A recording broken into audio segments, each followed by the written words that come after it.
So we've been talking about this investigation, this bipartisan investigation, actually two bipartisan investigations, one in each chamber of Congress, looking into these strikes from fishing boats from Venezuela that this administration is claiming were full of illegal, illicit substances, and that what they were doing was preventing those substances from making it to U.S.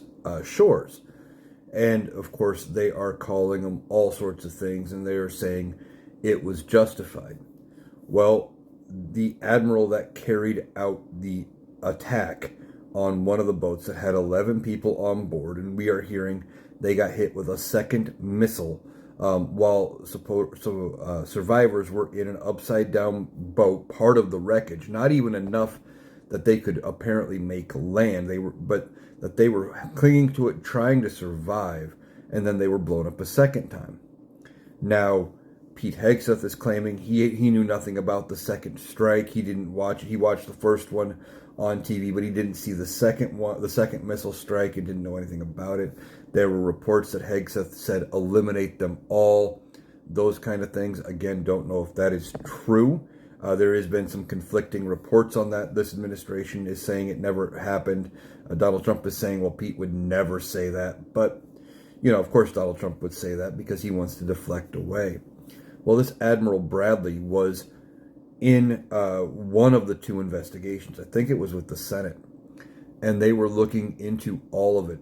And as they were looking into it, they showed him the clip. And this was a closed-door meeting because of national security and stuff. They showed the clip of these boats this boat particular being blown up. And they showed the survivors clinging to an upside down boat, just trying to survive.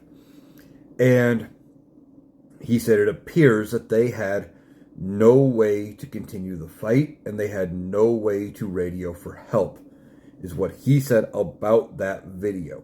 Now, certain GOP lawmakers trying to excuse the efforts of the DOD and Pete Hegseth are saying, well, they were trying to flip the boat back over to continue the fight, and they were going to be able to radio for help and all of this and that, so it was a good thing. Now, that's taking a pretty extreme stance. If you look at what happened, it looks like they were just blown out of the water. And as they are looking into this, Pete Hegseth, among others, could end up under fire for this. Even this admiral could be facing consequences when it's all said and done.